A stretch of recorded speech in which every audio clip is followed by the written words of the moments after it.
الحمد لله نحمده ونستعينه ونستغفره ونعوذ بالله من شرور أنفسنا وسيئات أعمالنا من يهده الله فلا مضل له ومن يضلل فلا هادي له أشهد أن لا إله إلا الله وحده لا شريك له وأشهد أن محمدا عبده ورسوله لا نبي بعده يا أيها الذين آمنوا اتقوا الله حق تقاته ولا تموتن إلا وأنتم مسلمون فإن أحسن الكلام كلام الله وخير الهدي هدي محمد صلى الله عليه وسلم وشر الأمور محدثاتها فإن كل محدثة بدعة وكل بدعة ضلالة وكل ضلالة في النار. Ikhwani fi din wa akhwati fillah, azani Allah wa iyyakum. Para pendengar Radio Roja yang berbahagia, yang dirahmati oleh Allah Subhanahu wa taala. Alhamdulillah pada sore hari ini di Madinah atau malam hari di Indonesia, alhamdulillah Allah Subhanahu wa taala kembali mempertemukan kita di majelis yang insyaallah berbarakah di Radio Roja. Oleh karena itu kita mohon kepada Allah Subhanahu wa taala agar memudahkan kita akan memahami apa yang dengar dan untuk memudahkan kita mengamalkan apa yang telah kita ilmui.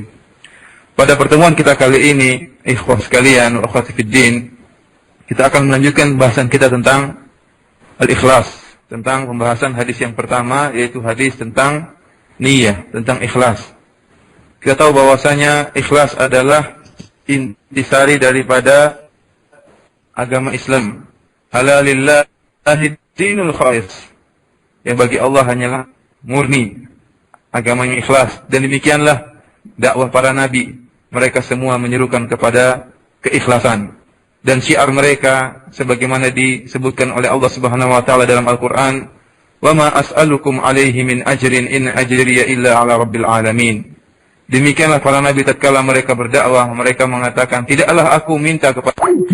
Ikhwani fil akhwati fiddin, azani Allah wa iyyakum. Saya ulangi bahwasanya ikhlas merupakan syiar dari para nabi, para anbiya, di mana mereka semua berkata kepada umatnya, "Wa ma as'alukum 'alaihi min ajrin in ajriya illa 'ala rabbil alamin."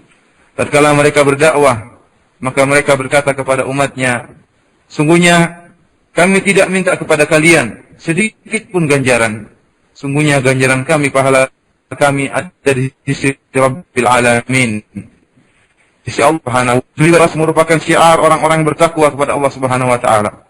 Sebagaimana Allah sebutkan dalam Al-Qur'an, perkataan mereka, "Innama nut'imukum liwajhillah la awwala syukura." Sungguhnya kami tidak memberikan makan kepada kalian, tidaklah beramal, tetapi hanya karena wajah Allah Subhanahu wa taala. La nuridu minkum jazaa'an wala syukura. Kami tidak berharap dari kalian balasan ataupun rasa terima kasih dari kalian. Kami hanya ingin dari Allah Subhanahu wa taala. Inilah syiar para nabi dan syiar orang-orang bertakwa kepada Allah Subhanahu wa taala. Semuanya menyeru kepada keikhlasan. Karena kita tahu bahwasanya intisari daripada agama ini adalah tauhid.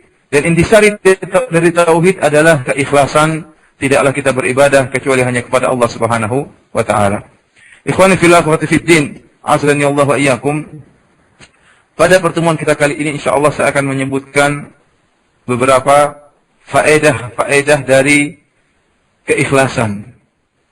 Sungguhnya keikhlasan akan mendatangkan banyak sekali faedah.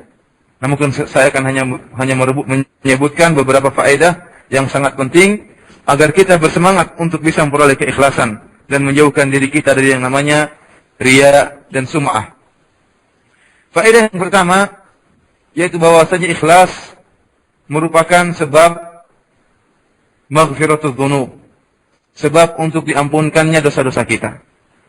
Kita tahu tentang kisah seorang wanita pezina, ya, yang memberi minum kepada seekor anjing sebagaimana diriwayatkan oleh Al-Imam Al-Bukhari dan Al-Imam Muslim dalam sahih mereka dari Abu Hurairah radhiyallahu taala anhu bahwasanya Nabi sallallahu alaihi wasallam bersabda, "Bainama kalbun yutifu bi raqiyatin kada yaqtuluhu al-'atashu idh ra'athu baghiyyun min baghaya Bani Israil." Tatkala ada seekor anjing yang berputar-putar di sekitar sumur, hampir-hampir dia mampus karena saking hausnya. Idh ra'athu baghiyyun min baghaya Bani Israil. Tiba-tiba ada seorang wanita pezina di zaman Bani Israel, ya. Dia melihat anjing ini, maka timbul rasa kasihan dalam dirinya.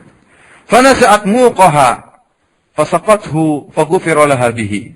Maka wanita ini pun melepaskan khufnya, yaitu sepatunya, kemudian dia turun ke sumur untuk mengambil air, kemudian naik lagi keluar dari sumur, kemudian dia pun memberi minum kepada seekor anjing ini. Maka Allah Subhanahu wa taala pun mengampuni dosa sang wanita ini, ya, gara-gara amalannya ini.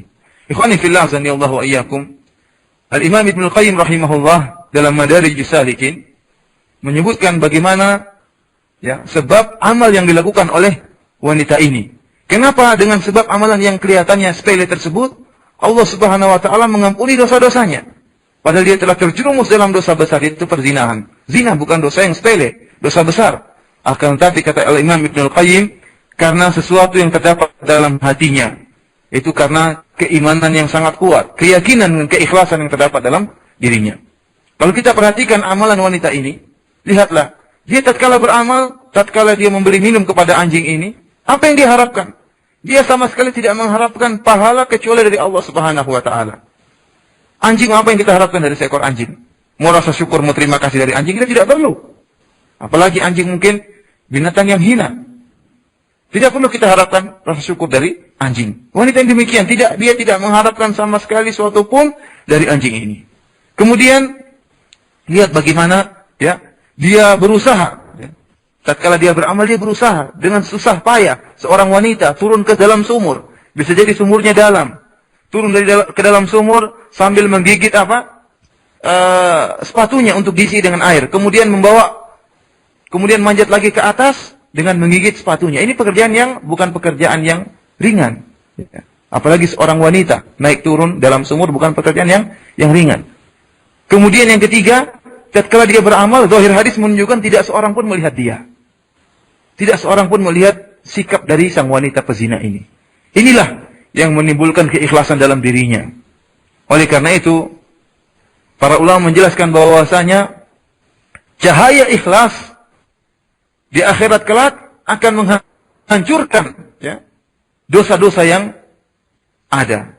Namun ikhwani fillah, azanillahu wa iyyakum, ya, tidak semua orang memiliki sinar keikhlasan yang sangat kuat. Ada orang yang ikhlasnya lemah, ada orang keyakinannya sangat kuat, ikhlasnya sangat kuat, sehingga tatkala dia beramal, maka cahaya dan sinar keikhlasannya tadi akan menghancurkan dosa-dosa yang pernah dia lakukan, bahkan dosa besar seperti zina. Oleh karena ikhwani fillah, azanillahu wa iyyakum, ini merupakan faedah yang sangat luar biasa bagi seorang yang ikhlas tatkala beribadah. Bisa menghapuskan dosa-dosanya, bahkan dosa besar pun bisa terhapuskan dengan keikhlasannya. Ini adalah faedah yang pertama. Adapun faedah yang kedua, yaitu bahwasanya dengan keikhlasan maka Allah Subhanahu wa taala akan menjaga seorang hamba dari segala keburukan.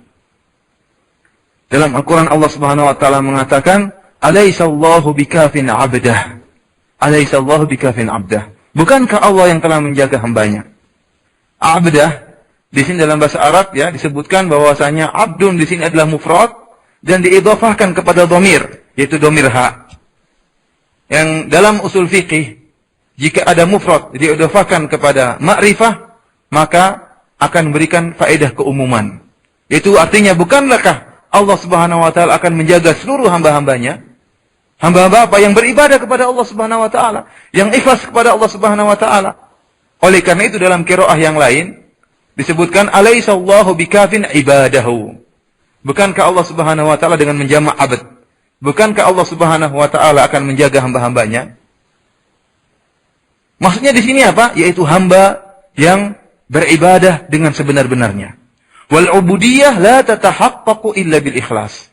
Dan namanya peribadatan tidak mungkin terwujudkan kecuali dengan keikhlasan. Oleh karena itu Al-Imam Ibnu Taimiyah rahimahullah mengatakan, wa kullama qawiya ikhlasul 'abdi kamulat 'ubudiyatuhu. Dan semakin kuat keikhlasan seorang hamba, maka akan semakin sempurna ibadahnya. Oleh karena itu, barang siapa yang ikhlasnya semakin sempurna, maka ubudiyahnya, penyembahannya kepada Allah akan semakin sempurna. Dan jika semakin peribadatannya kepada Allah semakin sempurna, maka Allah semakin menjaga dia dari segala keburukan. keburukan apa saja, fitnah apa saja akan Allah jaga. Baik fitnah di dunia maupun fitnah di akhirat. Sekarang di dunia ini terlalu banyak fitnah. Banyak sekali fitnah. Terutama misalnya sekarang ini fitnah wanita. Lihat Allah Subhanahu wa taala menjaga hambanya Yusuf alaihissalam dari fitnah yang luar biasa, itu godaan sang permaisuri yang sangat cantik jelita. Allah Subhanahu wa taala kemudian mengatakan, "Kadzalika linasrifa anhu su'a wal fahsya. Innahu min ibadinal mukhlasin." Kata Allah Subhanahu wa taala, demikianlah kami ingin memalingkan Yusuf alaihissalam, as-su' wal fahsya, yaitu keburukan dan kekejian, perbuatan keji, perzinahan dan yang lainnya. Kenapa kata Allah Subhanahu wa taala, innahu min ibadinal mukhlasin? Sungguhnya Yusuf alaihissalam termasuk hamba-hamba kami yang ikhlas. Yusuf alaihissalam ditolong oleh Allah Subhanahu wa taala karena keikhlasannya. Oleh karena itu, betapa sangat kita butuh yang namanya ikhlas di zaman yang penuh fitnah ini. Betapa banyak orang yang mungkin subhanallah zahirnya nampaknya sangat soleh, rajin sholat berjamaah, ibadahnya puasanya luar biasa, akan tapi tatkala dihadapkan dengan fitnah, dengan sedikit fitnah, maka dia pun terjatuh, tersungkur di hadapan fitnah tersebut. Tersungkur di hadapan fitnah wanita, tersungkur di hadapan fitnah harta. Kenapa? Karena hatinya ada sedikit kekosongan. Keikhlasannya kurang sempurna. Kita katakan tadi, semakin ikhlas seseorang, maka akan semakin tinggi peribadatannya, semakin sempurna peribadatannya. Dan jika semakin sempurna peribadatannya, maka semakin kuat penjagaan Allah kepada dia. Karena Allah berfirman, "Alaihissallahu bikafin 'abdah." Bukankah Allah Subhanahu wa taala yang akan menjaga hambanya? Oleh karena itu, terutama para syabab, para pemuda, ya, yang tentunya seperti di kota metropolitan seperti Jakarta, terlalu banyak fitnah yang menghadapi mereka. Oleh karena itu, berusahalah mereka untuk menghadangi fitnah tersebut dengan memperbaiki hati mereka, dengan ikhlas kepada Allah Subhanahu wa taala. Renungkan apakah ibadah mereka selama ini ikhlas karena Allah Subhanahu wa taala atau tidak. Perbaiki dan perbaiki terus sehingga Allah Subhanahu wa taala akan membantunya, menjaganya sehingga terjaga dari namanya fitnah. Iblis pernah berkata, sebagaimana disebutkan oleh Allah dalam Al-Quran, dia pernah bersumpah, "Fabi'izzatika," demi keperkasaan engkau ya Allah, ini kata iblis, dia bersumpah, "la'aghwiyannahum ajma'in," aku akan menyesatkan mereka, keturunan Bani Adam akan aku sesatkan semuanya, "illa ibadaka minhumul mukhlasin," kecuali hamba-hamba engkau yang ikhlas. Oleh karena itu, marilah kita berusaha berdoa kepada Allah Subhanahu wa taala agar menganugerahkan kepada kita keikhlasan. Kemudian, ikhwani fillah, akhwati fid din, azani Allah wa iyyakum. Faedah yang berikutnya, faedah ketiga, bahwasanya ikhlas, dengan keikhlasan maka urusan seorang akan termudahkan. Urusan apa saja, dengan syarat dia ikhlas dalam melakukan pekerjaannya. Kalau dia tatkala menuntut ilmu, maka dengan ikhlas Allah akan berikan dia kepintaran. Allah akan berikan dia kemudahan dalam belajar. Kenapa? Dengan ikhlas, dengan niat yang benar berdoa kepada Allah Subhanahu wa taala. Ada orang yang cerdas, namun tatkala belajar agama sulit bagi dia. Kenapa? Mungkin kurang ikhlas. Namun ada orang mungkin otaknya biasa-biasa, namun dengan niatnya yang benar, niatnya yang ikhlas karena ingin mengangkat kebodohan dari dirinya dan ingin mendakwakan ilmunya kepada orang-orang lain, maka Allah berikan kemudahan bagi dia dalam menuntut ilmu. Allah memberikan dia kemudahan dalam memahami agama ini. Demikian juga dalam berdakwah. Seorang bisa jadi berdakwah dan berdakwah, namun dakwahnya kurang diterima. Coba perbaiki niatnya, lihat niatnya. Apakah dia ikhlas dalam berdakwah atau tidak? Disebutkan dalam satu hadis yang diriwayatkan oleh At-Tabrani dengan sanad yang sahih, disahihkan oleh Syekh Al-Albani rahimahullah, yaitu kisah tentang seorang Arab Badui yang datang menemui Nabi sallallahu alaihi wasallam untuk berperang. Dia datang menemui Nabi sallallahu alaihi wasallam, yang menjadi perhatian kita tatkala dia berkata kepada Nabi sallallahu alaihi wasallam, "Lam ubayyika ala an akhudha ghanimatan." Kata dia, "Ya Rasulullah, aku tidak membayar engkau untuk berjihad untuk hanya memperoleh ghanimah. Tidak. Aku datang kepada engkau bukan untuk mencari ghanimah. Niatnya ikhlas karena Allah Subhanahu wa taala. Kemudian kata orang Arab Badui ini, "Innama bay'atuka ala an yadkhula sahmun min huna wa asyara ila raqabatihi wa yakhruju min huna." Kata dia, "Ya Rasulullah, aku datang ke sini untuk membayar engkau dengan harapan agar anak panah masuk di leherku dan menembus leherku." Dia datang untuk berjihad dan untuk mati syahid. Dia untuk mati syahid. Dan dia mengatakan, saya harap anak panah masuk di leherku dan keluar dari sisi yang satunya. Ini menembus lehernya. Faqala Nabi SAW, maka Nabi SAW berkata kepada dia, "In tasduqillaha yasduqka." Kalau engkau benar, niatmu memang benar, maka Allah akan mengabulkannya. Maka orang Arab Badui ini kemudian berperang. Akhirnya dia pun terbunuh. Kemudian Rasulullah SAW melihat jasad orang Arab Badu ini, ternyata dia melihat lehernya terkena anak panah sebagaimana yang dia harapkan. Maka Nabi SAW berkata, "Shadaqallaha fasaddaqahullah." Orang ini niatnya telah benar, maka Allah pun mengabulkan permintaannya. Subhanallah, lihat. Dia berharap agar dia mati syahid dengan niat yang ikhlas. Maka Allah mudahkan urusannya. Allah memudahkan keinginannya. Kita pun demikian. Hendaknya tatkala kita menuntut ilmu, ya, niat kita benar-benar karena Allah Subhanahu wa taala, sehingga diberkati oleh Allah Subhanahu wa taala. Kemudian tatkala berdakwah, ya, niat kita juga karena Allah Subhanahu wa taala, sehingga diberi barokah oleh Allah Subhanahu wa taala. Bisa jadi seorang, ya, ilmunya pas-pasan, namun dengan niat yang ikhlas karena Allah Subhanahu wa taala, maka dakwahnya lebih berpengaruh kepada masyarakat. Masyarakat lebih banyak, ya, mendapat siraman rohani dari dia. Padahal ilmunya mungkin pas-pasan. Tidak seperti ustaz yang lain, yang mungkin ilmunya luar biasa, hafalannya banyak, mengetahui tentang sanad dan rijal, menghafal nama-nama rawi, akan tetapi mungkin ilmunya tidak berbarokah. Kenapa? Niatnya salah. Niatnya salah dalam berdakwah, dan bisa jadi niatnya salah dalam menuntut ilmu.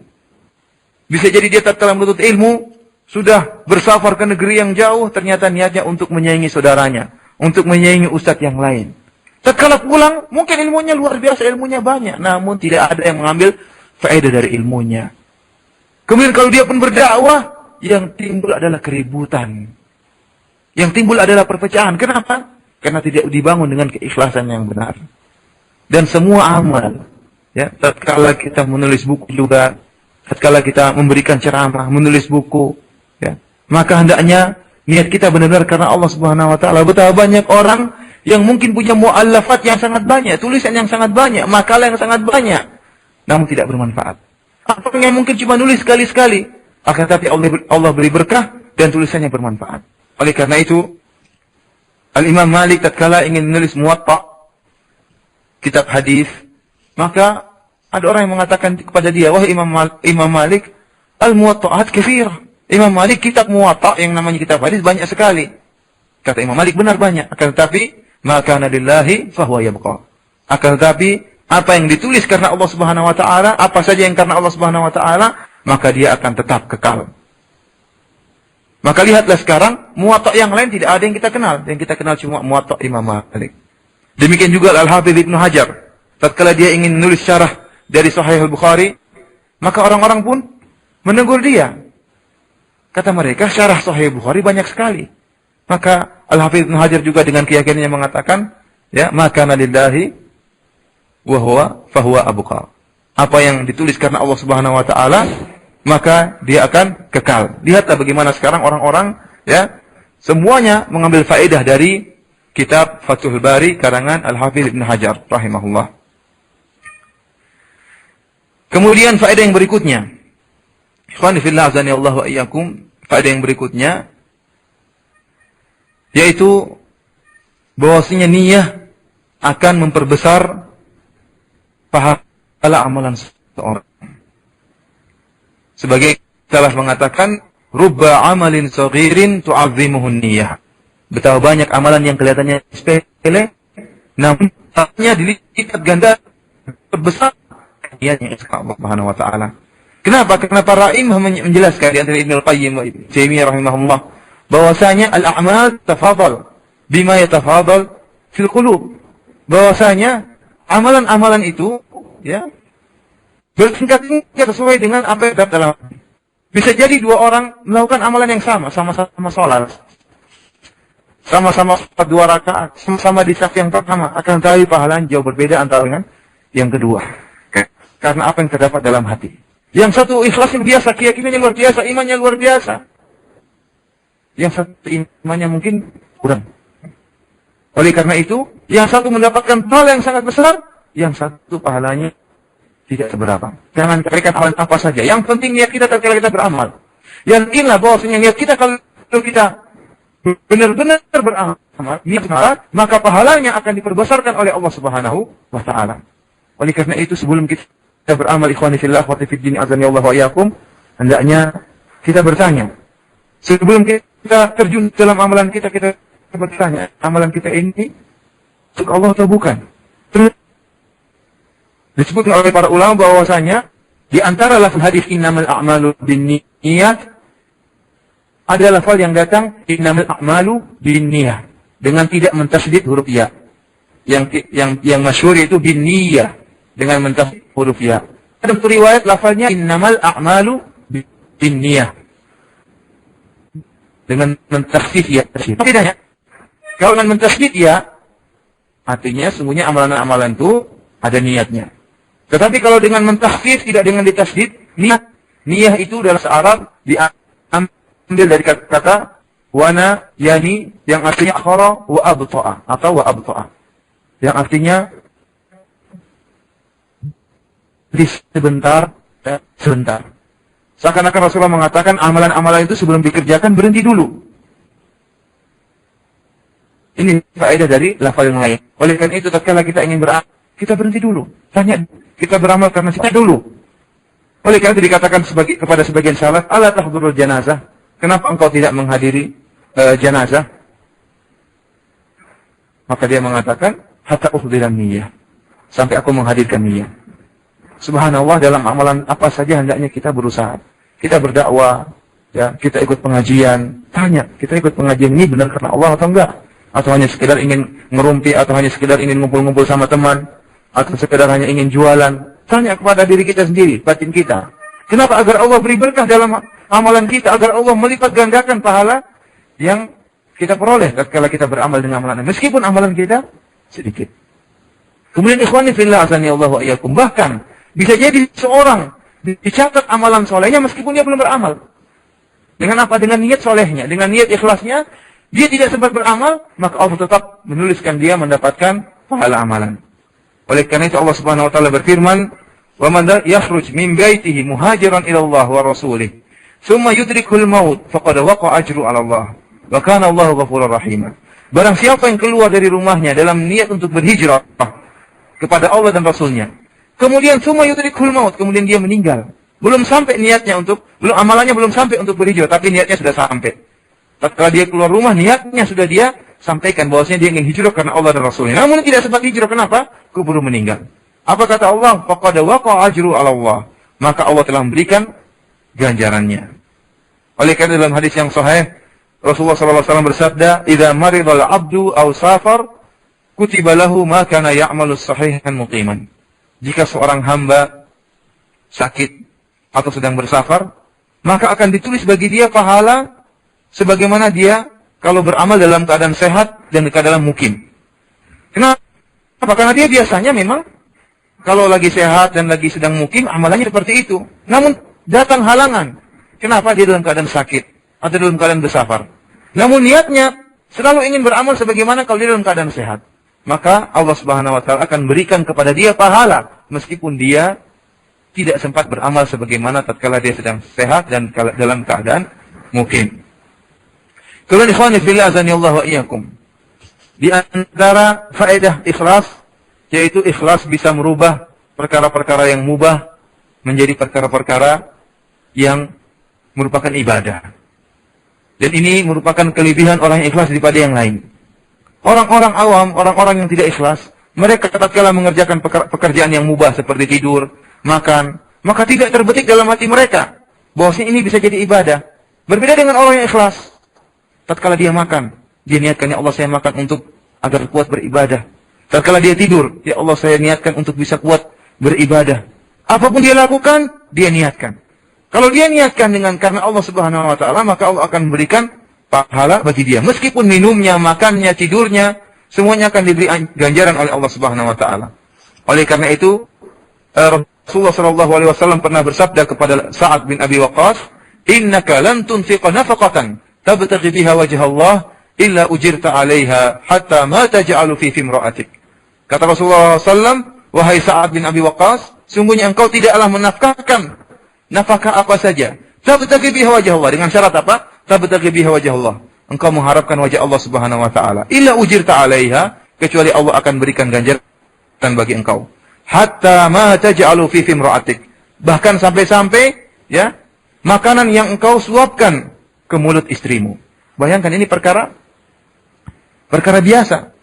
Perkara yang mubah. Bahkan ini ada sisi canda dengan istri ya. Karena seorang laki-laki, seorang suami tatkala menyuap istrinya, itu ada menunjukkan benar-benar perkara dunia. Bahkan mungkin sedang bercumbu di antara mereka, makanya ada suap-suapan di antara mereka. Kalau lagi marahan tidak mungkin sang suami mau menyuap istrinya. Ini lagi senang-senang, lagi bercumbu. Namun kalau niatnya karena Allah Subhanahu wa taala, cumbuan ini atau suapan suaminya kepada istrinya ini akan diberi pahala oleh Allah Subhanahu wa taala. Oleh karena itu, ikhwani fillah, akhwati fiddin, azani Allah wa iyyakum, para pendengar radio yang rahmati Allah Subhanahu wa taala, kita tatkala bergerak kemana saja ya, bahkan perkara yang mubah, kita pergi ke pasar, niatkan karena Allah Subhanahu wa taala. Saya pergi ke pasar misalnya, pergi ke pasar atau ibu-ibu belanja, saya pergi belanja, diniatkan untuk menjalankan tugas saya sebagai seorang istri, untuk melayani suami saya. Saya mencuci pakaian suami saya, mencuci pakaian anak-anak saya untuk menjalankan kewajiban saya. Jika niatnya terus dihadirkan, maka Allah Subhanahu wa taala terus memberikan pahala kepada dia. Amalan apa saja yang dia lakukan, perkara mubah yang dia lakukan, jika diniatkan untuk menjalankan perintah Allah Subhanahu wa taala, mengharap wajah Allah Subhanahu wa taala, maka akan diberikan ganjaran oleh Allah Subhanahu wa taala. Kemudian faedah yang lain daripada keikhlasan, yaitu kita tahu bahwasanya orang yang ikhlas dia akan berbahagia, baik di dunia maupun di akhirat. Seperti saya jelaskan pada pertemuan yang lalu, bahwa bahasanya orang yang ikhlas ya, yang diharapkan hanyalah dari Allah Subhanahu wa taala. Maka dia tidak peduli dengan ucapan manusia, tidak peduli dengan komentar manusia. Orang-orang di sekitar dia tidak peduli, yang penting dia beribadah karena Allah Subhanahu wa taala.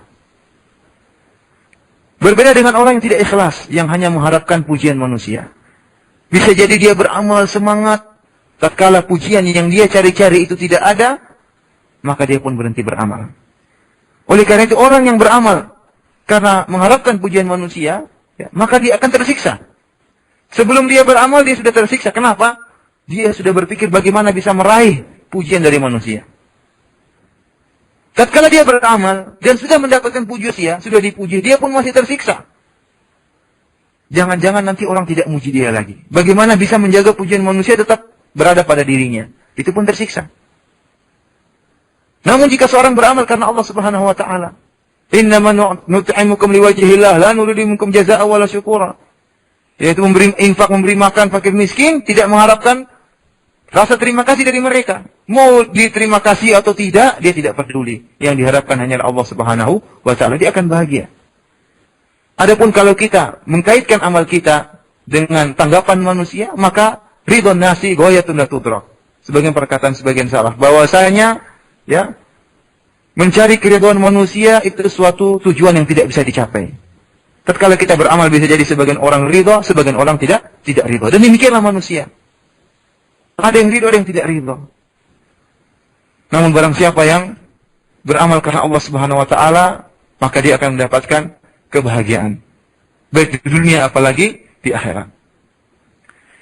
Kemudian ikhwani fillah azanillahu wa iyyakum, di antara faedah ikhlas lainnya adalah ikhlas merupakan sebab dikabulkannya doa. Kita tahu tentang kisah 3 orang yang masuk ke dalam goa, kemudian akhirnya ada batu yang jatuh dan menutup pintu goa tadi.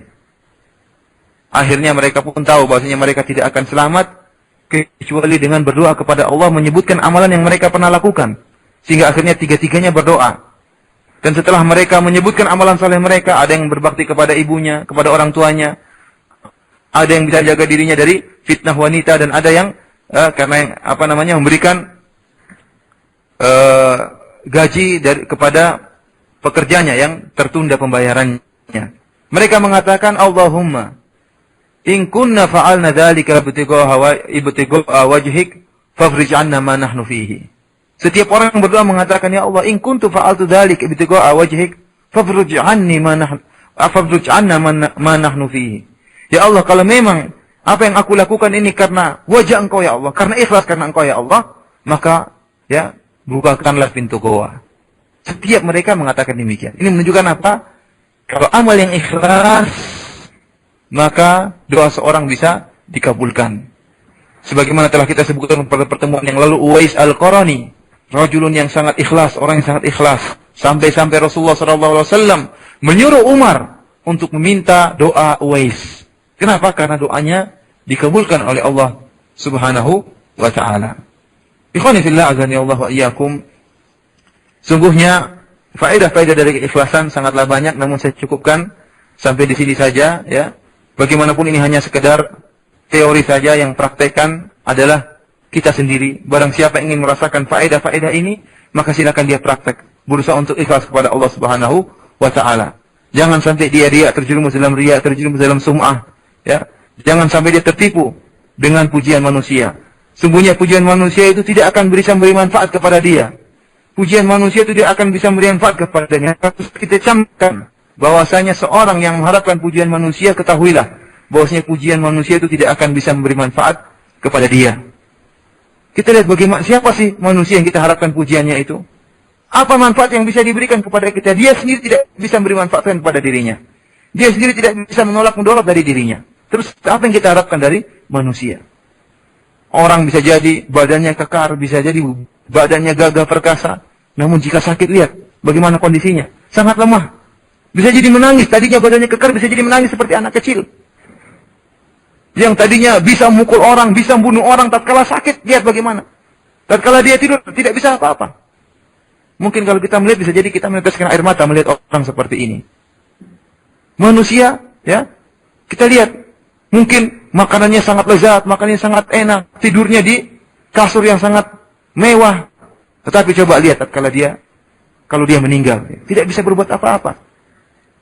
Seandainya tatkala dia meninggal, ya, tidak ada yang tahu, maka kita yakin bahwa mayatnya itu akan mengeluarkan bau yang sangat busuk. Bangkai mayatnya akan mengeluarkan bau yang sangat busuk. Bisa jadi orang sekampung terganggu dengan bau bangkainya. Itulah manusia. Kalau demikian modelnya manusia, apa yang kita harapkan dari pujiannya? Kenapa kita mengharapkan pujian? Tidak pantas bagi kita untuk bersedekah hanya mengharapkan pujian dari orang yang seperti ini. Yang lemah seperti ini. Dari makhluk yang lemah seperti ini. Tidak pantas kita sujud. Ya. Sujud, meletakkan dahi kita di tanah. Hanya karena mengharapkan pujian dari orang seperti ini. Oleh karena itu, yang kita harapkan hanyalah pujian Allah Subhanahu wa ta'ala.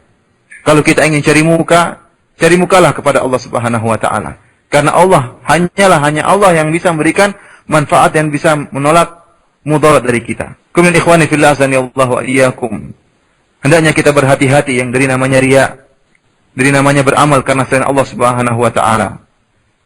Hamad bin Salamah berkata, "Man talabal haditsa li ghairi Allah ta'ala mukira bihi." Barang siapa yang mencari hadis, yaitu menuntut ilmu hadis, bukan karena Allah Subhanahu wa ta'ala, maka akan dia diberi makar oleh Allah Subhanahu wa ta'ala. Akan diberi makar oleh Allah Subhanahu wa ta'ala. Oleh karena itu kita lihat, dan ini kenyataan. Kita dapati beberapa orang, ya, dan kita saksikan sendiri beberapa orang yang subhanallah, zahirnya istiqamah. Masya Allah, berjenggot, kemudian celana di atas mata kaki, dakwanya di sana sini. Namun subhanallah, bisa jadi berubah. Tadinya beramal dengan amal ahli jannah, kemudian berubah menjadi amalan dengan amal ahli neraka. Tadinya mungkin bisa jadi seorang yang sangat didengar oleh manusia. Masyarakat mendengarnya. Namun subhanallah, berubah. Kenapa rupanya? Karena ada perbuatan buruk dalam hatinya. Ada keburukan di dalam hatinya. Dia beramal, ya, seakan-akan karena Allah. Orang-orang menyangka dia beramal ikhlas karena Allah Subhanahu wa ta'ala. Dia sembunyikan riyanya. Namun Allah Subhanahu wa ta'ala, Zat yang Maha Tahu, mengetahui busuknya hatinya. Maka lihat bagaimana dakwahnya. tidak memberikan faedah. Dia sendiri tidak bisa menjaga dirinya. Bisa jadi seorang subhanallah tadinya suka menjelek-jelekan orang lain, menceritakan, mentahdir orang. Akhirnya apa? Dia kemudian intakas. Dia pun berubah. Tadinya istiqomah menjadi terjerumus dalam kebid'ahan. Kenapa? Karena niat yang tidak beres. Dan ini kenyataan. Ikhwani fillah azanillahu wa iyyakum. Al-jaza' min jinsil amal. Seorang yang beramal, ya, bi ghairillah, maka Allah akan beri balasan. Dia tidak akan peroleh husnul khatimah kalau tidak bertobat kepada Allah Subhanahu wa taala. Orang yang ikhlas insyaallah Allah akan berikan anugerah berupa husnul khatimah. Adapun orang yang beramal karena selain Allah Subhanahu wa taala, maka lihat penghujung dakwahnya, penghujung hidupnya. Allah akan beri makar kepada dia. Ikhwani fillah, azani Allah wa iyyakum. Demikianlah mungkin yang bisa ana sampaikan pada pertemuan kita kali ini, dan insyaallah ini adalah pertemuan yang terakhir tentang hadis yang pertama. Insyaallah minggu depan dengan izin Allah kita lanjut pada pembahasan hadis kedua, yaitu hadis Jibril alaihissalam yang sangat panjang. Insyaallah kita akan lanjutkan. Demikian saja, kurang lebihnya saya mohon maaf. Semoga Allah Subhanahu wa taala memaafkan kita semua. Wabillahi taufiq wal hidayah. Assalamualaikum warahmatullahi wabarakatuh. Waalaikumsalam warahmatullahi wabarakatuh. Demikian di Khotal Islam, pembahasan dari syarah hadis Arba'in Nawawiyah. Kita simak bersama dari faedah-faedah ikhlas yang disampaikan oleh Al-Ustaz Abu Abdul Muhsin Firanda hafizahullahu ta'ala, langsung dari kota Madinah Nabawiyah. Dan selanjutnya Ustaz, kita berikan kesempatan untuk para pendengar yang akan bertanya saja. Kita berikan di layanan on air 0218236543 dan di pesan singkat di 70736543. Dan mohon kiranya pertanyaan Anda sesuai dengan tema kita pada kesempatan malam hari ini. Kita angkat untuk yang pertama dari penelpon. Assalamualaikum. Waalaikumsalam warahmatullahi wabarakatuh. Silakan Pak, dengan siapa, dari mana? Mohon ke inti pertanyaannya langsung. Iya, Assalamualaikum Ustaz, dari Pak Kadri di Cikarang. Silakan Pak Kadri. Waalaikumsalam warahmatullahi wabarakatuh. Kita kan kadang dalam melakukan istiqomah ini kan kadang banyak sekali mendapatkan bentangan, bahkan sekarang ini kan fitnah di mana-mana. Ketika kita yang berusaha istiqomah ini, kadang ada timbul dalam hati itu subhat. Yang saya tanyakan bagaimana supaya kita menjaga keistiqomahan kita itu dengan ilmu, supaya apalagi di daerah-daerah saya ini kan kurang di majelis-majelis taklim. Baik. Apa kira-kiranya yang bisa menambah keistiqomahan kita gitu Ustaz? Baik, cukup Pak. Naam. Ya, Assalamualaikum. Waalaikumsalam warahmatullahi wabarakatuh. Waalaikumsalam warahmatullahi wabarakatuh. Silakan Ustaz. Ya, subhanallah, kita sekarang hidup di zaman fitnah, baik fitnah syahwat maupun fitnah syubhat. Maka seorang hendaknya berusaha membenteng dirinya dari dua fitnah ini. Berusaha menjauhi sebab-sebab yang bisa menjerumuskan dia ke dalam kedua fitnah ini. Contohnya fitnah syahwat. Maka seorang supaya terhindar dari fitnah syahwat, hendaknya dia menjauhi dari sebab-sebab yang bisa menjerumuskan dia ke dalam fitnah syahwat. Kalau dia tahu di situ tempat banyak wanita yang buka aurat, maka dia jauhi tempat tersebut. Jangan sampai dia nekat untuk masuk ke dalam fitnah tadi. Ini di antara satu usaha agar bisa kita terbebas dari namanya fitnah syubhat dan fitnah syahwat. Lihatlah Yusuf alaihissalam, tatkala dia bisa berhasil terbebaskan dari fitnah para wanita yang menggoda dia, maka dia pun berkata kepada Allah Subhanahu wa taala, "Wa illa tasrif anni kaidahunna asbu ilaihinna." Kata dia, "Ya Allah Subhanahu wa taala, kalau engkau tidak memalingkan aku dari fitnah mereka, dari rayuan mereka, dari makar mereka para wanita, asbu ilaihinna, maka aku akan condong kepada mereka." Yusuf alaihissalam yang sudah terlepas dari godaan para wanita, tidak merasa dirinya hebat, tidak merasa dirinya bisa terus terjaga dari fitnah. Oleh karena itu kita, kalau dihadapkan dengan fitnah apa saja, fitnah harta, fitnah wanita, kalau ternyata sudah kita bisa terbebas, maka segera jauhi tempat-tempat yang bisa menjerumuskan kita ke dalam fitnah tersebut. Contohnya seorang mungkin sulit untuk menjaga pandangannya, maka jika dia misalnya buka internet, maka dia bawa temannya. Kenapa? Dengan ada temannya, maka dia akan tidak membuka hal-hal yang dilarang oleh Allah Subhanahu wa taala. Ya. Kemudian dia tambah amal soleh. Ya. Kita kembali tadi pada pembahasan kita berusaha untuk ikhlas. Karena Allah telah jamin, barang siapa yang ikhlas, maka Allah akan menjaga dirinya dari fitnah. Kalau dia masih kurang terjaga dari fitnah, menunjukkan keikhlasannya perlu dia lebih banyak untuk diperbaiki. Kemudian fitnah syubhat. Seorang harus membenteng dirinya daripada syubhat. Pertama, benteng dirinya dengan ilmu. Ilmu dan amal tentunya. Ilmu yang bermanfaat. Karena syubhat terlalu banyak. Ahlul bidah banyak. Setiap ahlul bidah tentunya akan mendakwahkan bid'ahnya. Dan akan menghembuskan syubhat-syubhat dari mulut-mulut mereka. Oleh karena itu kita harus membentengi diri dengan menuntut ilmu.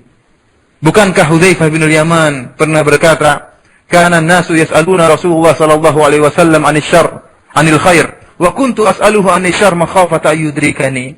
Kata Hudzaifah, orang-orang dahulu bertanya tentang apa? Tentang kebaikan. Adapun saya bertanya tentang keburukan. Kenapa saya khawatir keburukan tersebut akan menimpa saya? Penyair berkata, "Araftu syarra la li syarri, walakin li tawaqqihi. Man lam ya'rif syarra min al-khair yaqa fihi." Saya mengenal keburukan bukan untuk mengerjakannya. Saya mengenal kejelekan bukan untuk melakukannya, akan tapi untuk menghindarinya. Siapa yang hanya mengenal kebaikan dan tidak mengenal keburukan, maka dia akan terjerumus dalam keburukan tersebut. Kita setelah bentengi diri kita dengan syubhat, kita juga berusaha mencari jawaban terhadap syubhat-syubhat tadi. Kalau diri kita merasa lemah, maka jangan masukkan diri kita dalam syubhat. Jangan berdialog dengan orang yang memiliki syubhat. Tapi kalau syubhat tadi sudah terjerumus dalam diri kita, maka segera kita mencari jalan keluarnya, yaitu fas'alu ahla dzikri in kuntum la ta'lamun. Segera bertanya kepada ahli ilmu, segera bertanya kepada para ulama. Yang lebih penting lagi adalah kita berdoa kepada Allah Subhanahu wa taala. Bangun salat malam, lawan itu ngantuk. Bagaimana pencapaian kita ngantuk? Kita lawan. Mungkin meskipun kita bangun 1/4 jam sebelum salat subuh, bangun. Berdoa kepada Allah Subhanahu wa taala. Meskipun hanya 1 rakaat, tatkala orang-orang semua sedang tidur, kita cari muka kepada Allah Subhanahu wa taala, berdoa kepada Allah Subhanahu wa taala. Keluhkan permasalahan kita. Kalau kita terkena syubhat, maka keluhkan kepada Allah Subhanahu wa taala. Kalau kita punya masalah apa saja, keluhkan kepada Allah Subhanahu wa taala. Sebagaimana perkataan Yakub, "Innama ashku basri wa huzni ila Allah." Sungguhnya aku hanya mengeluhkan kesedihanku kepada Allah Subhanahu wa taala. Dan tidak ada yang bisa menyelamatkan hati kita kecuali Allah Subhanahu wa taala. May yahdillahu fala mudhillalah wa may yudlil fala hadiyalah. Barang siapa yang diberi petunjuk oleh Allah Subhanahu wa taala, maka tidak akan ada yang bisa menyesatkannya. Dan barang siapa yang disesatkan hatinya oleh Allah Subhanahu wa taala, maka tidak akan ada yang bisa memberi petunjuk kepadanya. Demikian saja, Allah alam bisawab. Nah, demikian untuk Pak Kadri, semoga bermanfaat. Kita angkat berikutnya masih dari penelpon, sudah ada yang masuk. Assalamualaikum. Waalaikumsalam. Mohon maaf dikecilkan radionya Bapak. Silakan, dari mana Pak? Assalamualaikum Ustaz. Waalaikumsalam warahmatullahi. Dengan Agung di jalan nih Pak Ustaz. Silakan Pak. Mau nanya nih Pak Ustaz. Kemarin ada cerita, ada adanya teman saya. Sebelumnya itu dia begitu ta'alik dengan sholat duha, sholat wajibnya, sholat sunatnya, sholat malam ya. Tapi tiba-tiba seminggu yang lalu gitu dia ketemu dengan teman saya ini ketemu dengan adiknya. Ternyata udah ada salib di kalungnya. Ditanya, "Kenapa kamu pakai kalung salib?" Iya. Habis saya udah minta-minta, saya udah sholat, saya sudah sujud-sujud, kok nggak dikasih-kasih? Yang jadi pertanyaan saya, apakah itu termasuk taklid yang tidak diperbolehkan gitu? Iya. Bahwa kita taklid dengan sholat, apakah itu termasuk pamrih kita kepada Allah? Nah. Mohon penjelasan Ustaz. Allah alam bisawab ya. Sesungguhnya kalau orang beribadah dengan amal yang soleh, ibadah yang benar diterima oleh Allah Subhanahu wa taala, tentunya akan membuahkan hasil. Tentunya akan membuahkan hasil. Yang jadi masalah kalau ibadahnya tersebut tidak benar. Oleh karena itu kita tidak tahu, hal ini menunjukkan tatkala Bapak tadi yang rajin ibadah tadi memakai salib, menunjukkan bahwasanya ibadahnya tidak beres. Ibadahnya tidak beres. Bisa jadi bukan dibangun di atas ilmu, bisa jadi karena tidak dibangun di atas keikhlasan. Karena ibadah tidak diterima oleh Allah Subhanahu wa taala kecuali dibangun di atas keikhlasan dan sesuai dengan sunnah Rasulullah sallallahu alaihi wasallam. Dan Allah tidak menyesatkan seorang hamba kecuali karena kesalahan hamba itu sendiri. Falamma zagu azaghallahu qulubahum. Tatkala mereka berpaling, maka Allah akan palingkan hati-hati mereka. Adapun orang yang beriman, beramal soleh, wa man yu'min billahi yahdi qalbah, kata Allah Subhanahu wa taala. Barang siapa yang beriman, maka Allah akan beri hidayah, tambahkan hidayah dalam hatinya. Oleh karena itu orang yang tadinya mungkin rajin sholat malam, kita tidak tahu niatnya karena apa. Tatkala kita lihat hasilnya, ternyata dia itu kemudian berubah menjadi Nasrani atau berubah keluar dari agama Islam, menunjukkan bahwasanya ibadahnya tidak beres. Ibadahnya tidak beres. Ini semakin mengantarkan kepada kita untuk memperbaiki ibadah kita, memperhatikan keikhlasan juga tadi sebagaimana pertanyaan Bapak yang pertama. Harus mengenal yaitu jalan-jalan kejelekan untuk kita bantah. Kalau ada syubhat segera kita tanyakan, jangan kita renungkan sendiri dalam hati kita. Karena hati ini lemah. Wa syubhatu khattafah, dan syubhat itu menyambar-nyambar. Bisa jadi seorang terkena syubhat, akhirnya hatinya bisa rusak. Ya. Apalagi seperti agama yang sangat jelas kebatilannya, agama Nasrani. Beribadah kepada makhluk seperti Isa alaihissalam. Ya. Ini agama yang syubhatnya sebenarnya sangat ringan. Sangat sepele. Namun subhanallah, kalau seorang tidak diberi daya oleh Allah Subhanahu wa taala, maka syubhat yang sepele ini pun dia bisa terjerumus dalam syubhat seperti ini. Maka saya katakan, bisa jadi kita tidak tahu hakikat ibadah orang tadi, akan tetapi ini menunjukkan ibadahnya tidak beres. Sehingga akhirnya Allah memalingkan hatinya. Karena seorang yang beribadah tidak ikhlas dan menampakkan pada orang lain dia itu ikhlas, sungguhnya dia telah menipu. Sungguhnya dia telah menipu, memakai pakaian tipuan, menipu diri sendiri dan menipu orang lain. Maka Allah akan memberi makar kepada dia. Sebagaimana tadi kita sebutkan perkataan Hamad bin Salamah. Ya.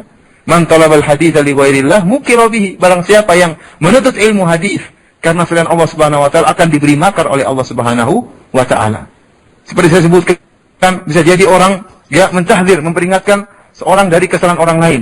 Namun tatkala dia memperingatkan kesalahan orang lain, memang kesalahan itu merupakan kesalahan. Niatnya ikhlas karena Allah atau tidak? Dia mengatakan misalnya ustadz itu punya kesalahan. Tidak apa-apa, ini tidak mengapa. Ustadz itu punya kesalahan, jangan diikuti. Tapi tatkala dia mengingatkan kesalahan tadi, ikhlas karena Allah atau tidak? Karena ini sangat tipis antara ghibah dengan beribadah. Memperingatkan orang dari kesalahan seorang itu ibadah yang luar biasa.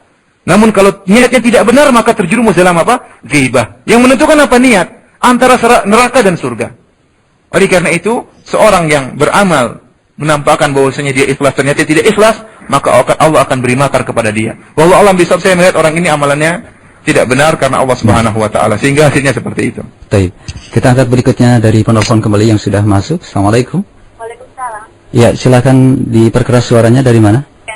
Halo, dari Umun Kita ini. Iya, silakan Ibu. Ini Ustaz, Anda ada masalah sama kedua.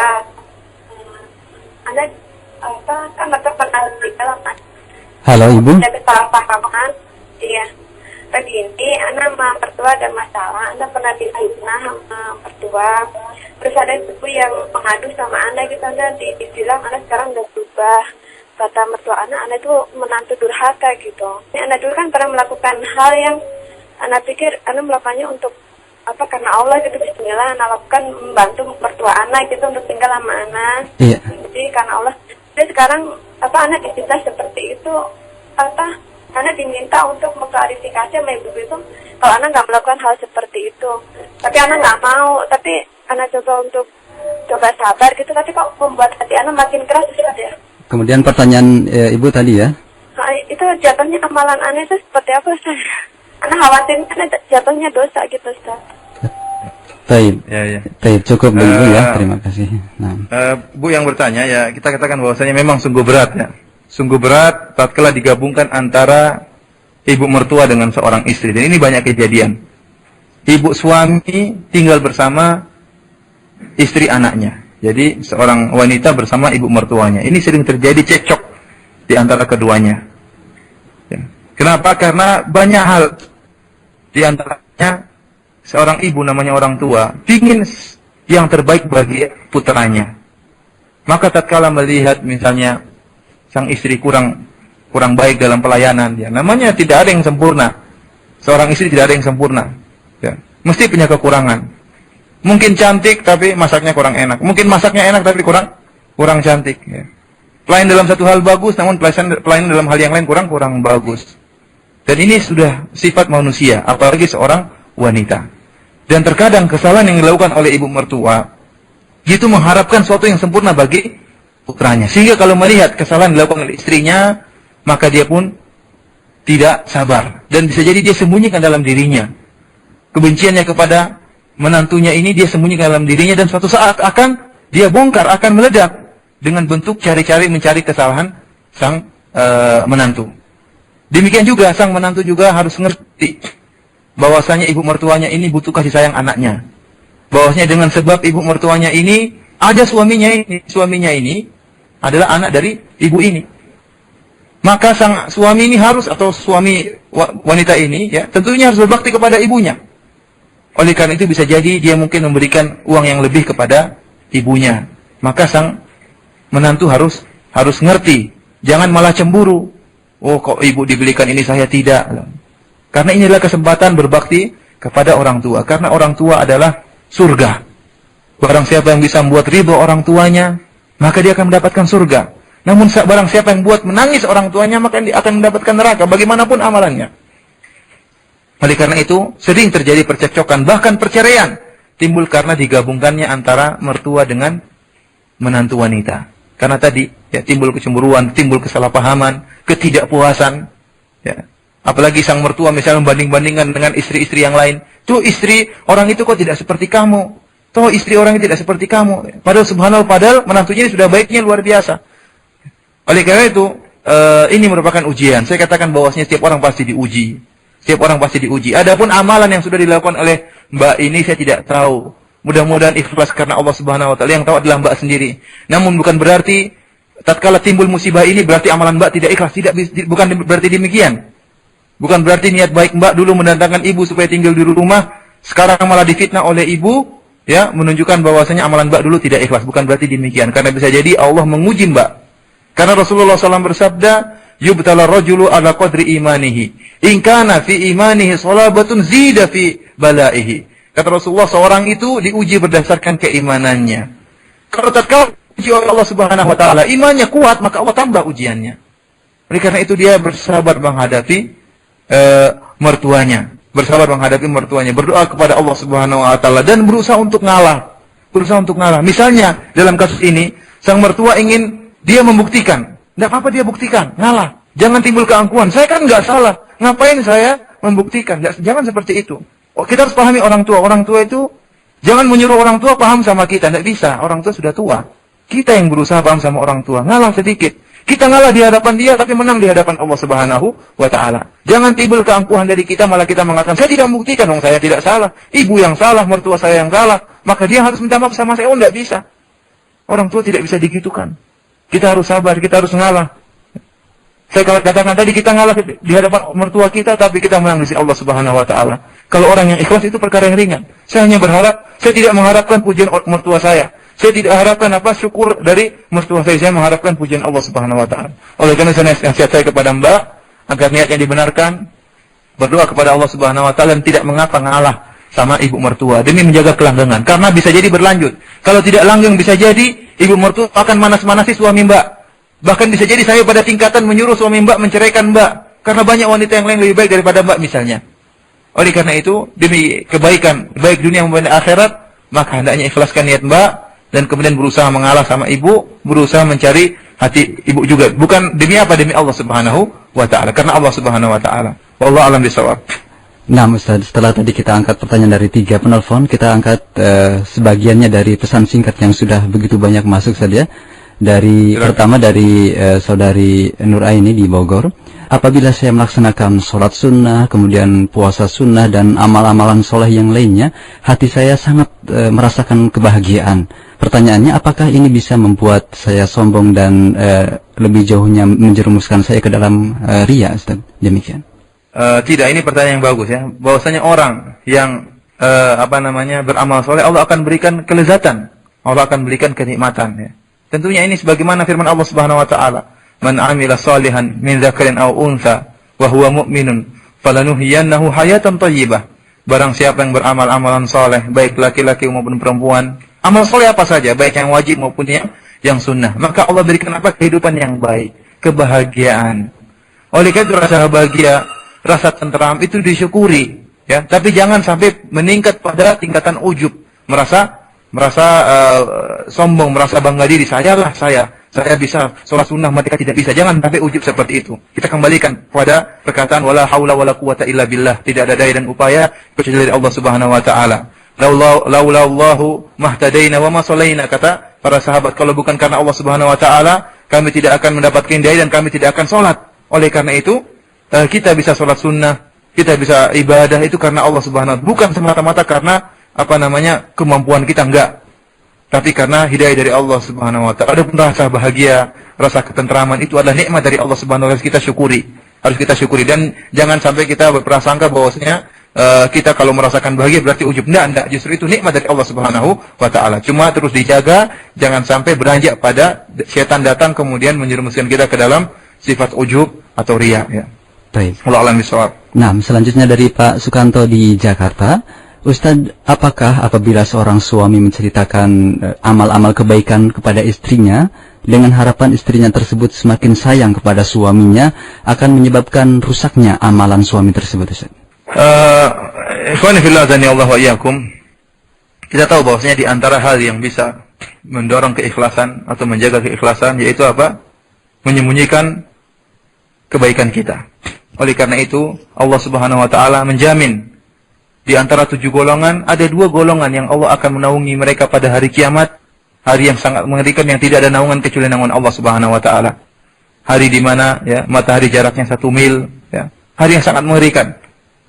Di mana bumi bergonjang-ganjing, kemudian bintang-bintang berjatuhan, setiap orang tidak peduli dengan yang lainnya. Kata Allah Subhanahu wa taala, "Fa idza ja'atis sakhah yauma yafirul mar'u min akhihi wa ummihi wa abihi wa sahibatihi wa banihi likulli imri'in minhum yauma idzin sya'nu yughni." Tatkala ditiupkan sangkakala, itu tatkala hari kiamat, orang-orang dibangkitkan dari kuburannya. Yauma yafirul mar'u min akhihi, setiap orang akan lari dari saudaranya. Kita punya saudara tidak akan kita pedulikan pada hari kiamat. Wa ummihi wa abihi, ibu kita akan kita tinggalkan. Ibu yang sangat kita cintai, ayah kita yang sangat kita akan kita tinggalkan. Wa sahibatihi wa bani, istri kita yang tidur selalu bersama kita akan kita tinggalkan, dan anak-anak kita akan kita tinggalkan. Likulli imri'in minhum yawma idzin sya'nu yughni, setiap orang akan sibuk dengan urusannya. Oleh karena itu Rasulullah sallallahu alaihi wasallam bersabda dalam satu hadis, yuhsyarun nasu yaumal qiyamati hufatan uratan burlan buhman. Kata Rasulullah, orang-orang akan dibangkitkan pada hari kiamat dalam keadaan tidak memakai alas kaki, dalam keadaan tidak disunat, dalam keadaan telanjang, ya, dan dalam keadaan tidak membawa apa-apa. Maka Aisyah berkata, "Ya Rasulullah, ar-rijal wan nisa." Ya Rasulullah, apakah laki-laki dan wanita dibangkitkan bersama-sama? Kata Rasulullah, "Al-amru asyaddu min an yanzura ba'dhum ila awrati ba'd." Maka perkaranya hari kiamat hari yang sangat dahsyat, sampai seorang orang tidak sempat melihat aurat orang lain. Hari yang setiap kita berusaha menyelamatkan diri kita. Kenapa? Karena kita dihisab oleh Allah Subhanahu wa taala. Hari yang sangat mengerikan. Dan tidak ada naungan kecuali naungan Allah Subhanahu wa taala. Saat itu Allah Subhanahu wa taala menaungi 7 golongan, di antaranya 2 orang yang ikhlas. Yang Allah sebutkan di antaranya, rajulun tasaddaqa bi yaminihi fa akhfaha hatta la ta'lama shimaluhu ma tunfiqu yaminuhu. Seorang yang dia bersedekah dengan tangan kanannya, kemudian dia sembunyikan sampai tangan kirinya tidak tahu. Al-Hafiz Ibnu Hajar tatkala menyebutkan hadis ini mengatakan, kenapa disebutkan tangan kanan dan tangan kiri? Kenapa? Karena saking dekatnya tangan kiri dengan tangan kanan. Di mana tangan kanan ada, situ tangan kiri ada. Di mana tangan kanan bekerja, tangan kiri juga bekerja. Dia tangan kiri selalu menemani tangan kanan. Semua rahasia tangan kanan diketahui oleh tangan kiri. Namun tatkala tangan kanan beramal, tatkala bersedekah, tangan kiri tidak tahu. Oleh karena itu, dan orang yang kedua adalah rajulun dzakarallaha khaliyan fa fadat ainah, yaitu orang yang dia berzikir kepada Allah, mengingat Allah khaliyan, sendirian, tatkala tidak ada yang melihat, ikhlas seperti ini.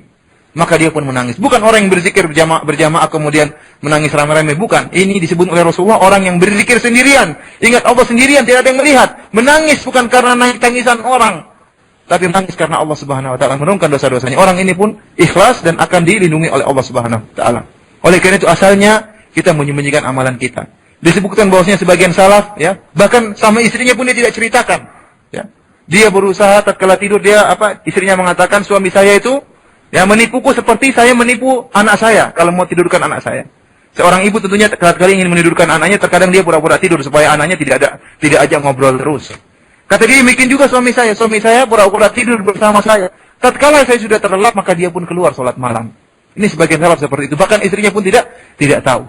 Makanya sebagian salaf mengatakan, yustahabbu li rajulin ayyakuna lahu sarirah. Disunahkan bagi seorang agar dia memiliki suatu amalan yang rahasia, yang tidak diketahui siapapun. Karena Allah Subhanahu wa taala akan menolong dia dengan amalan yang rahasia tersebut. Sampai-sampai sebagian orang mengatakan Imam Malik rahimahullah, beliau itu tidak dikenal dengan ahli ibadah. Tapi kenapa beliau diterima oleh masyarakat yang banyak, dikatakan oleh imam ahlul darul hijrah, imamnya kota Madinah tatkala itu. Sebagian akronnya mengatakan, sebagian sahabat mengatakan, saya tidak menyangka Imam Malik mendapatkan demikian, kecuali dia memiliki sarirah, kecuali dia memiliki amalan-amalan yang rahasia, yang tidak ada yang mengetahuinya, kecuali dia sendiri, kecuali Allah Subhanahu wa Ta'ala. Oleh karena itu disunahkan bagi kita berusaha punya amalan. Amalan kita subhanallah banyak yang kita perlihatkan. Coba saya ajak bapak merenungkan, ibu-ibu merenungkan. Ada enggak amalan bapak yang disembunyikan yang tidak tahu kecuali Allah Subhanahu wa Ta'ala? Coba renungkan. Mungkin ada, kalau ada mungkin cuma satu saja. Hampir setiap amalan kita diketahui oleh orang, diketahui anak kita, diketahui istri kita, hampir semua diketahui. Berusahalah kita punya amalan yang tidak mengetahui hanyalah Allah Subhanahu wa Ta'ala. Bahkan istri kita, bahkan anak-anak kita. Namun seandainya, ikhwani fillah akhwati fiddin azani Allah wa iyyakum, para pendengar yang rahmati Allah Subhanahu wa Ta'ala, seandainya kita punya amalan kemudian kita kabarkan kepada istri kita dalam rangka untuk memotivasi dia untuk beramal, maka ini tidak mengapa, Akan tapi saya katakan, ya, karena kalau dia ikhlas, tetap bisa menjaga keikhlasannya, tidak mengapa. Akan tapi ini bahaya, ya, karena menceritakan amal kepada orang lain bahaya. Syaitan bisa masuk, dia merasa dirinya masih ikhlas, ternyata sudah tidak ikhlas. Oleh karena itu bisa jadi dia memotivasi istrinya dengan cara yang lain, tidak perlu dengan cara mengabarkan amalannya. Akan tapi saya katakan, seandainya dia pun memberitahukan, ya, maka tidak mengapa. Akan tetapi dia sembunyikan lebih baik. Wallahu alam bisawab. Baik Ustaz. Kemudian kita angkat masih dari pertanyaan pesan singkat kembali dari seorang pendengar kita. Ustaz, apakah saya sudah mendapatkan keikhlasan apabila memberikan bantuan misalnya untuk modal kerja, tetapi kita mengetahui yang dibantu tersebut mempunyai perilaku buruk dengan berpoya-poya dan sebagainya? Apakah kita sudah mendapatkan keikhlasan apabila kita memberikan bantuan tetapi dengan syarat, Ustaz? Syarat untuk menggunakan modal tersebut dan syarat tertentu. Demikian Ustaz pertanyaannya. Insya Allah ini pertanyaan terakhir ya. Ikhlas itu antara dia dengan Allah Subhanahu wa Ta'ala. Kalau dia tatkala memberikan bantuan kepada seorang yang dia tahu bahwasanya orang tersebut suka berfoya-foya, menggunakan harta yang tidak dengan cara yang tidak seharusnya, tidak semestinya, maka tidak mengapa dia syarat, saya kasih hadiah sama kamu dengan syarat kamu kerjain dan ini. Tidak mengapa. Yang masalah ikhlas antara dia dengan Allah Subhanahu wa Ta'ala. Kalau seandainya orang tadi akhirnya berfoya-foya, urusan dia, tapi pahala dia sudah dapat pahalanya. Kenapa? Tatkala dia memberikan bantuan tadi, meskipun dengan menyaratkan ikhlas karena Allah Subhanahu wa Ta'ala. Dia pun menyaratkan tadi pun ikhlas. Kenapa? Karena demi kebaikan orang yang dibantu ini. Tidaklah dia mengharapkan kebaikan kepada orang dibantu ini kecuali karena Allah Subhanahu wa Ta'ala. Maka persyaratan tadi tidak mengapa dan insya Allah tidak akan merusak keikhlasan. Akan tetapi jika seandainya orang tadi kemudian akhirnya menyalahgunakan harta yang dia berikan, maka itu bukan urusan dia.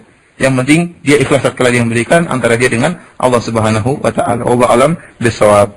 Nah, Ustaz, pertanyaan terakhir untuk malam hari ini, Ustaz ya.